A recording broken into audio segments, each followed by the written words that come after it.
Analisis lawan ini dimaksudkan untuk mengetahui siapa lawan kita dan seberapa kuat lawan kita ini di dalam melakukan negosiasi. Sebelum melanjutkan videonya, jangan lupa follow Instagram Rumah Pancasila _klinik hukum dan subscribe channel YouTube Rumah Pancasila dan Klinik Hukum. Selamat menyaksikan, semoga bermanfaat. Selamat pagi, salam Pancasila, salam sehat untuk kita semua di rumah Indonesia. Pagi ini saya akan mengajak Anda semua untuk bersama-sama naik kapal ya. Kapal yang bertemakan peran mahasiswa dalam advokasi kebijakan publik sebagai bentuk dharma pengabdian masyarakat. Maka kita akan melihat berbagai pulau yang akan kita kunjungi dengan kapal tema tersebut. Ketika kita berbicara tentang mahasiswa, maka kita berbicara tentang kewajiban perguruan tinggi. Kewajiban perguruan tinggi ada 3. Yang pertama adalah pendidikan, yang kedua adalah penelitian, dan yang ketiga adalah pengabdian terhadap masyarakat. Ketiganya ini merupakan satu kesatuan yang tidak dapat untuk dipisahkan.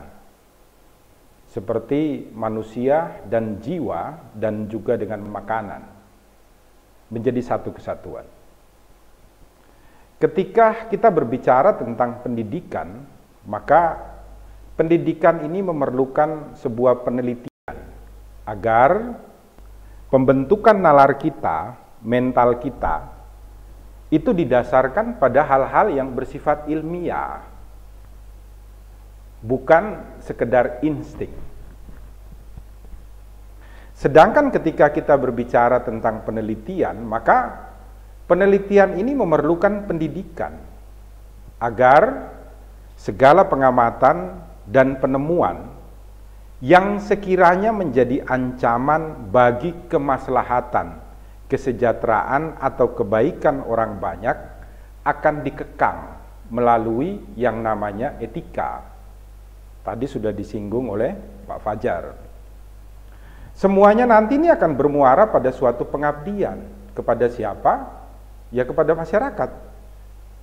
Sehingga ketika kita berbicara tentang kredo atau keyakinan yang dianut oleh utilitarian, maka menjadi sangat relevan bagi kita semua bahwa pendidikan dan penelitian itu harus berguna, harus bermanfaat, memberikan kebaikan bagi masyarakat secara luas.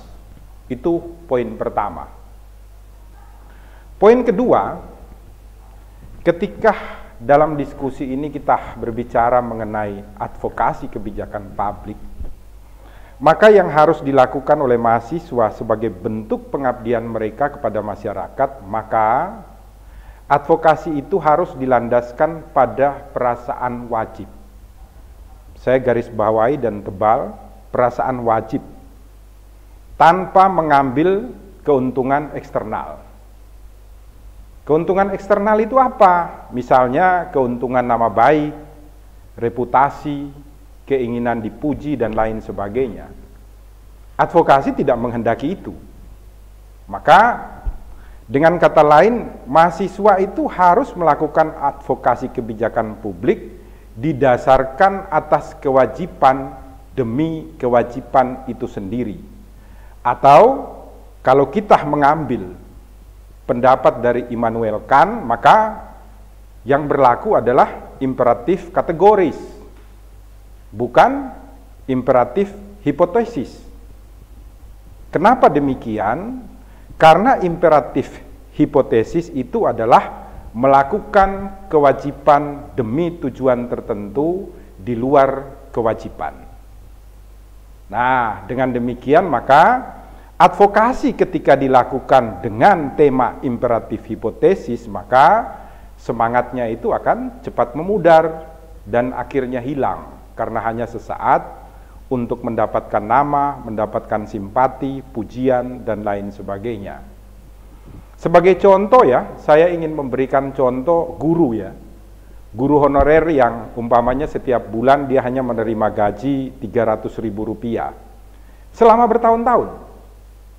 Tapi dia tidak pernah lelah dan tidak pernah berkeluh kesah untuk tetap melaksanakan tugas dan kewajiban utamanya, memberikan yang terbaik bagi anak-anak di Indonesia. Nah, ini harus menjadi contoh bagi mahasiswa ketika melakukan advokasi kebijakan publik gitu loh. Karena bagi si guru ini semangat tertingginya dia adalah menuruti insting kewajiban, bukan menuruti insting keinginan. Sekalipun dia diberikan jiwa yang bebas untuk memilih secara insting, bahwa dia bisa saja menjatuhkan keputusan untuk mencari pekerjaan lain yang penghasilannya lebih besar daripada hanya sekedar menjadi seorang guru honorer. Ini sama ketika Anda ingin melakukan advokasi publik. Poin keempat atau pulau keempat yang kita lewati adalah ketika kita berbicara mengenai advokasi kebijakan publik, maka paling tidak itu kita harus mendasarkan diri pada sebuah prinsip. Setiap orang bisa saja salah. Jadi prinsip Anda adalah setiap orang itu bisa saja salah. Oleh karena itu maka sekalipun ya Presiden dan DPR itu dipilih oleh rakyat, akan tetapi mereka ini bisa saja salah di dalam membuat berbagai kebijakan. Oleh karena itu ketika Anda melakukan advokasi publik, maka mereka ini harus diberikan masukan, diberikan kritik, diberikan saran yang dilakukan secara kontinu atau terus-menerus, sehingga para anggota dewan dan juga presiden beserta jajaran kabinetnya dalam mengeluarkan segala kebijakan itu harus berbasiskan kepada kepentingan publik. Tidak boleh dilakukan secara serampangan tanpa adanya pertimbangan yang jelas, sehingga nantinya akan merugikan kepentingan rakyat di rumah Indonesia. Ini penting untuk dipahami di poin keempat. Poin kelima, advokasi ini sebenarnya adalah aksi atau langkah dalam mempengaruhi serta memperjuangkan sesuatu hal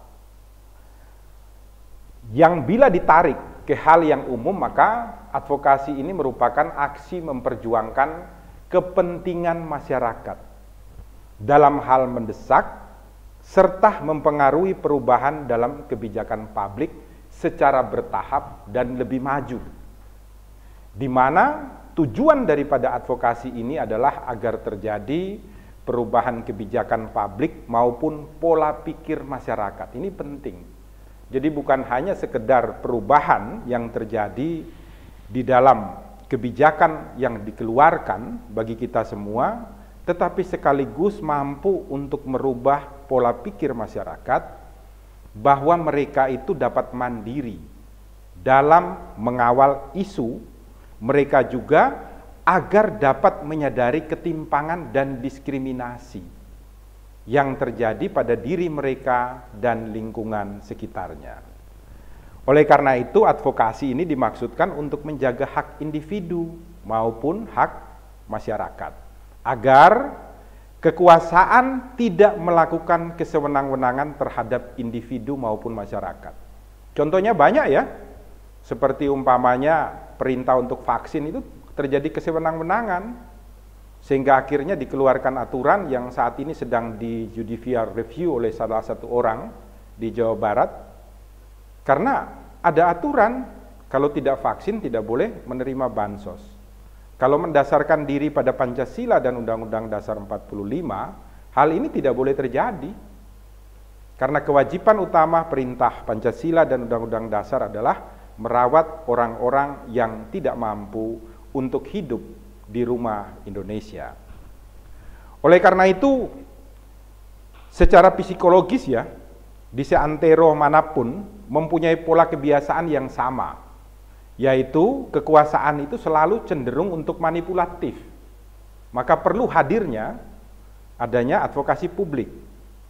Oleh karena itu maka ada beberapa teori ya mengenai pembatasan kekuasaan yang mungkin Anda pelajari tapi tidak akan saya terangkan.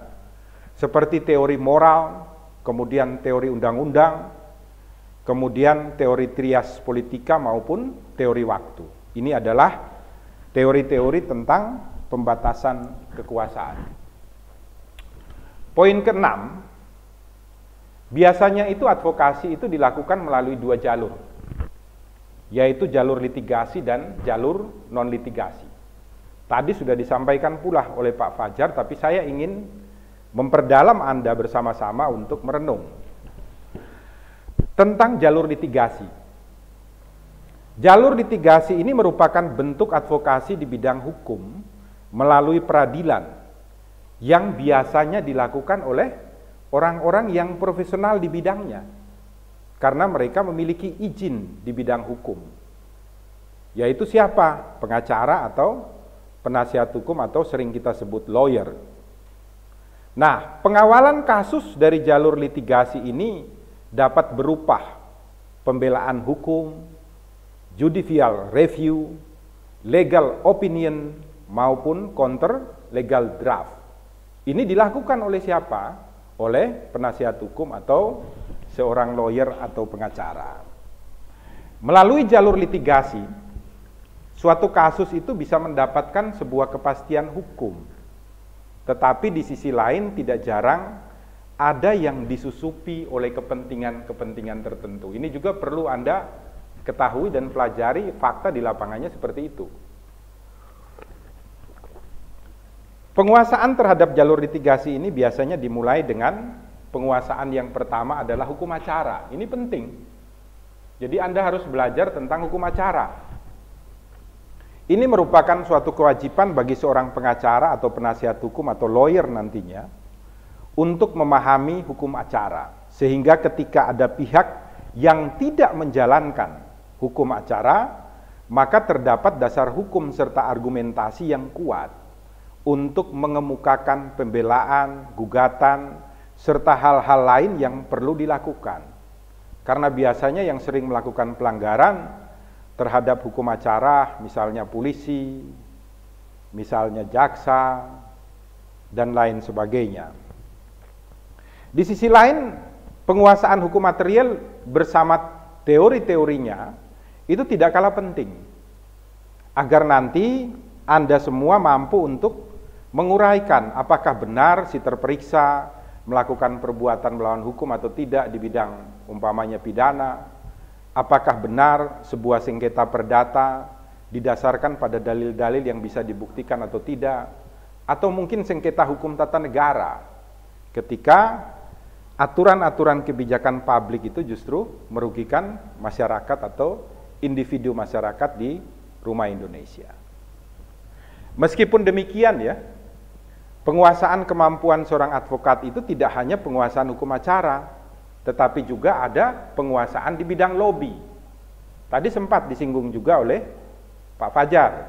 Nah, ketika kita berbicara mengenai lobby, lobby ini merupakan sebuah upaya persuasi. Upaya untuk mengajak atau upaya untuk mengubah persepsi, sehingga pihak lawan mau mendengar dan mengakomodir apa yang ingin kita advokasikan.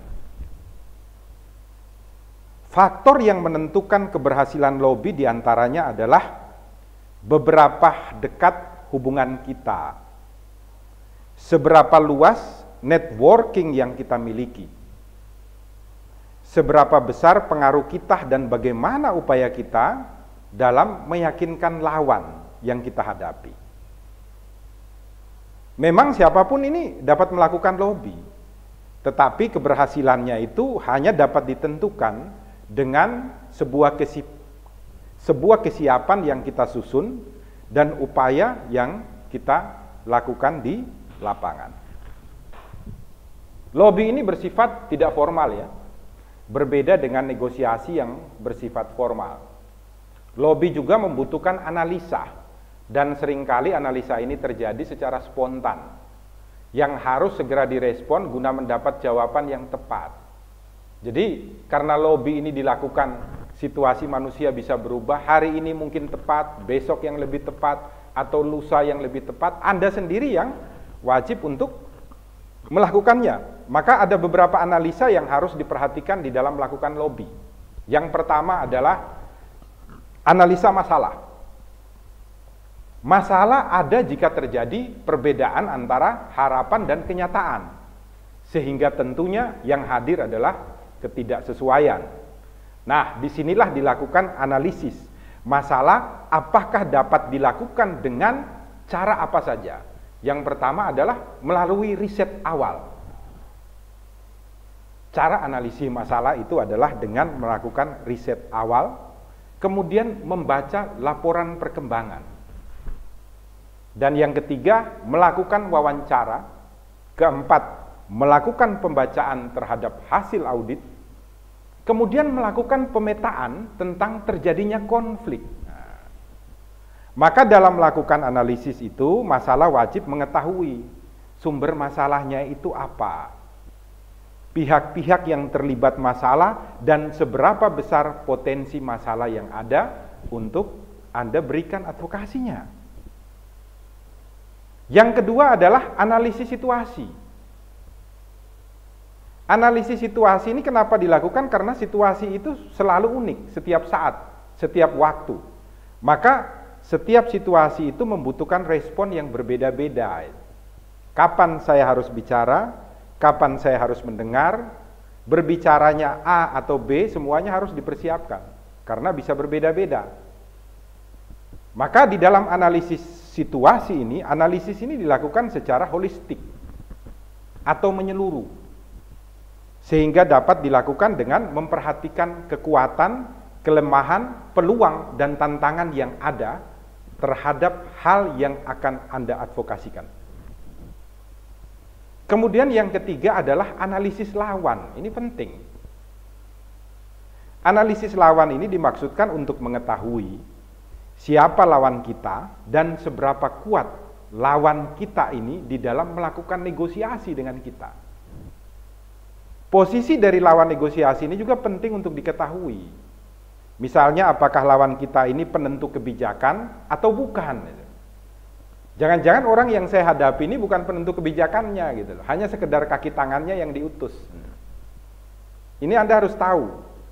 Maka jika bukan dia adalah penentu kebijaksanaan, maka harus ada proses lebih lanjut yang Anda lakukan sehingga nantinya terjadi keputusan sesuai dengan keinginan yang Anda inginkan, atau dalam pengertian keputusan tersebut sesuai dengan apa yang Anda cita-citakan. Tidak sedikit ya birokrasi itu yang sering memperlambat sebuah substansi yang ingin kita capai. Maka lobby itu merupakan jalan yang ditempuh agar mempercepat tujuan yang ingin kita raih, tetapi tentu tetap dalam koridor yang wajar. Jangan sampai lobby kemudian datang memberikan upeti, memberikan suap, atau segala sesuatu yang dilarang oleh undang-undang. Kenapa demikian? Karena terkadang banyak orang itu yang menyalahgunakan kewenangannya sendiri gitu loh. Dan kemudian justru memperumit prosedur sehingga terjadilah hambatan-hambatan terhadap hal-hal yang akan kita advokasikan. Padahal hal tersebut tidak terlalu sulit ya untuk dapat diraih kalau kita melakukan sebuah lobby secara benar. Nah, dalam hal-hal demikianlah maka lobby itu sangat dibutuhkan. Itu tentang jalur litigasi. Kedua, ketika kita berbicara tentang jalur non-litigasi, dalam proses kerjanya itu berpusat pada masyarakat. Serta dapat pengawalan kasusnya itu dapat berupa aksi massa. Jadi tadi kalau sudah disebut oleh Pak Fajar, jalur non-litigasi itu dapat dilakukan melalui apa? Pertama, aksi massa. Anda turun ya, melakukan demonstrasi dan lain sebagainya. Kedua, Anda bisa melakukannya melalui propaganda, melalui media. Yang ketiga, Anda bisa melakukan kreatif campaign atau kampanye yang bersifat kreatif. Ini dilakukan melalui tulisan-tulisan. Nah, Ada beberapa aspek yang perlu diperhatikan ya sebelum memulai sebuah advokasi. Yang pertama itu Anda harus menerapkan target yang jelas. Maksudnya itu adalah kita perlu tahu masalah apa yang perlu kita kawal secara spesifik. Itu poin pertama. Poin kedua, apa yang Anda prioritaskan setelah mengetahui target atau tujuan daripada advokasi. Sehingga Anda itu perlu untuk mengetahui kasus mana yang menjadi prioritas. Ini sebagai contoh ya, kasus yang ingin Anda advokasi adalah tentang penggusuran. Penggusuran umpamanya rumah-rumah warga yang berdiri di pinggir-pinggir kali. Di kota A ada, di kota B ada, di kota C ada, tetapi Anda bisa memilih mana yang saya prioritaskan untuk diadvokasi terlebih dahulu. Kota A, B, atau C. Ini ditentukan dengan urgensi. Karena bisa jadi, oh di kota A yang mau segera digusur dan lain sebagainya. Di sini dibutuhkan aksi tanggap yang perlu Anda lakukan. Ini poin yang kedua. Poin yang ketiga, langkah yang Anda lakukan harus realistis itu loh. Dalam mengawal suatu kasus itu, realistis ini sangat diperlukan sehingga tujuan Anda itu akan benar-benar bisa tercapai. Kenapa harus realistis? Saya contohkan ya, ada kasus yang terjadi di Malang dan ada kasus yang terjadi di Semarang. Secara realistis Anda harus menentukan apakah saya mampu untuk turun ke Semarang atau saya lebih mampu untuk turun di Malang. Kemampuan Anda seperti apa? Harus realistis. Sehingga tidak perlu untuk advokasi dilakukan di tempat-tempat yang Anda tidak bisa capai. Cukup di tempat yang Anda bisa capai.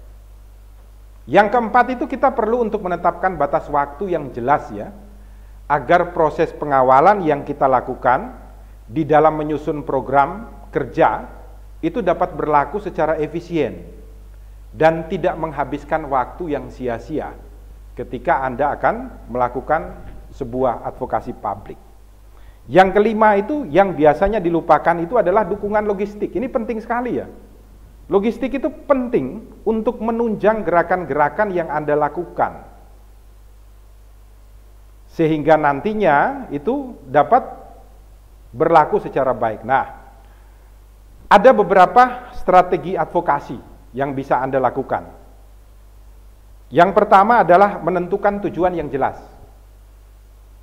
Yang kedua, menentukan siapa yang akan digerakkan atau menjadi bagian dari aksi. Ini penting. Siapa saja yang perlu Anda libatkan. Yang ketiga, Anda harus merumuskan metode pengawalan. Keempat, menentukan siapa yang membawa pesan. Ini penting. Orang yang ditunjuk untuk membawa pesan advokasi salah, maka hasilnya akan tidak sesuai dengan target. Yang kelima, bagaimana Anda menentukan media untuk melakukan propaganda? Keenam, Anda harus memeriksa bukti-bukti yang Anda miliki. Ini adalah strategi melakukan advokasi. Ada 6 poin. Kemudian ada beberapa teori ya dalam advokasi yang saya ingin sampaikan kepada Anda untuk dijadikan rujukan. Ini teori-teori yang mungkin Anda sudah tahu juga, tetapi saya sampaikan lagi di sini. Teori pertama dalam advokasi itu adalah teori advokasi Sarma.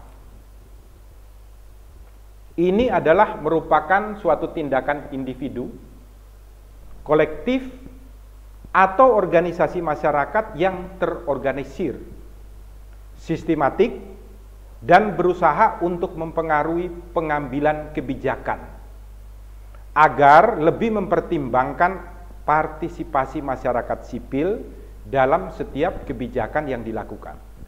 Ini adalah teori advokasi Sarma. Proses yang ditempuh seperti apa? Prosesnya itu adalah Anda wajib untuk mengidentifikasi isu dari kebijakan yang akan diadvokasi. Kemudian merancang agenda yang akan dilakukan dengan target institusi yang akan diadvokasi. kemudian memformulasikan solusi dan membangun political will, dan yang terakhir adalah merancang isu, solusi, political will dalam mengarahkan sebuah kebijakan. Ini adalah teori advokasi Sarma. Yang kedua adalah teori model Johns Hopkins University.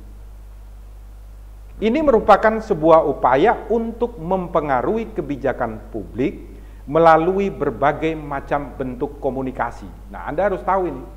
Berbagai macam bentuk komunikasi atau penetapan sebuah gerakan yang ditentukan oleh pihak yang berwenang. Untuk apa? Untuk mengendalikan perilaku lembaga, masyarakat, dan individu. Teori-teorinya berbeda-beda. Nah, proses yang ditempuh di dalam teori model Johns Hopkins University itu adalah yang pertama melakukan analisis. Nah, maka di sini diperlukan ketersediaan informasi ya, yang akurat dan pemahaman tentang isu yang ada. Yang kedua adalah melakukan strategi. Bentuknya apa? Mengarahkan, merencanakan, dan memfokuskan pada tujuan khusus. Dan yang ketiga adalah melakukan mobilisasi, gitu. Membentuk sebuah koalisi atau sekutu untuk gerakan advokasi. Ketika Anda melakukan ini berarti Anda memakai teori model Johns Hopkins University untuk melakukan sebuah advokasi. Teori yang ketiga adalah teori advokasi lingkaran 6. Ini adalah upaya advokasi legislasi di bidang hukum dan politik, jadi berbeda-beda. Ketika Anda melakukan advokasi legislasi di bidang hukum dan politik, maka teori yang dipakai adalah teori advokasi lingkaran 6. Proses yang ditempuhnya seperti apa? Yang pertama adalah mengumpulkan informasi tentang isu politik dan hukum. Lalu yang kedua adalah Anda wajib memahami, menganalisis dan menyusun teks hukum mengenai dinamika politik yang terjadi. Kemudian baru Anda membuat sebuah strategi dan menciptakan hubungan simbiosis antara masyarakat sebagai akar rumput dengan koalisi yang ada di dalam sebuah negara. Yang keempat atau yang terakhir adalah teori advokasi Miller and Covey. Ini adalah cara advokasi mempengaruhi penguasa tentang masalah yang berhubungan dengan rakyat. Mempengaruhi penguasa dengan segala permasalahan yang berhubungan dengan rakyat, terutama adalah rakyat-rakyat yang dipinggirkan dan dikucilkan dari proses politik. Maka ketika Anda ingin mengadvokasi rakyat yang terpinggirkan atau dikucilkan dari politik atau proses politik, teori yang dipakai itu adalah teori Miller and Covey. Proses yang ditempuhnya seperti apa? Nah, prosesnya itu melalui penyusunan visi bersama masyarakat. Penyusunan visi bersama masyarakat ini adalah sebagai sebuah kondisi yang ideal, yang didambakan oleh masyarakat seperti apa. Anda harus menyusunnya. Lalu kemudian melakukan analisis konteks sosial, baik makro, dan kemudian dilakukan seleksi secara analisis masalahnya, dan membingkainya di dalam sebuah isu yang akan Anda sampaikan. Dengan demikian Anda memiliki kewajiban untuk membentuk penentuan tujuan, identifikasi, dan analisis dari para stakeholder yang ada di lapangan. Nah, pelaksanaan strategi dan taktik berikutnya itu dilakukan dengan evaluasi dampak dan penerapannya untuk advokasi ke depan itu seperti apa terhadap rakyat. Poin terakhir yang ingin saya ajak Anda bersama saya di dalam kapal yang pagi ini kita tumpangi adalah kita tahu bahwa teori apapun yang digunakan, yang terpenting itu adalah advokasi harus bermuara pada kepentingan masyarakat. Garis bawah itu. Advokasi ini sangat penting juga bagi masyarakat dengan beberapa alasan sebagai berikut. Yang pertama itu agar masyarakat itu lebih mampu mengenal mana kebijakan yang berpihak kepada masyarakat dan mana kebijakan yang di dalamnya itu diselubungi kepentingan tertentu, sehingga dapat menentukan sikap. Apakah saya menerima kebijakan ini atau saya menolak kebijakan ini. Yang kedua adalah agar masyarakat itu mengetahui bagaimana seharusnya prosedur dan substansi suatu kebijakan itu yang akan dikeluarkan dan diberlakukan nanti. Jadi setiap rancangan undang-undang yang dibuat oleh parlemen, dibuat oleh pemerintah, ketika itu digulirkan, Anda mampu untuk memberikan advokasi kepada masyarakat, kepada pemerintah, ini kurang pas, kurang cocok. Dan yang ketiga adalah agar masyarakat itu juga dapat mengukur sebuah parameter ya, keberhasilan maupun kegagalan dari suatu kebijakan yang akan diberlakukan atau yang sedang berlaku. Jadi kebijakan bisa akan diberlakukan dan yang sudah berlaku itu parameternya apa, kegagalannya apa, kebaikannya apa, dan lain sebagainya. Selama manusia itu dapat salah, maka jangan sekali-kali kita membiarkan mereka terlalu memusatkan diri pada kepentingan pribadinya. Dan tugas Anda semua ya, sebagai mahasiswa itu memberikan advokasi agar para pemangku kewenangan, terutama yang mempunyai wewenang ya, dalam membuat kebijakan, menyadari bahwa mereka adalah orang yang dapat salah.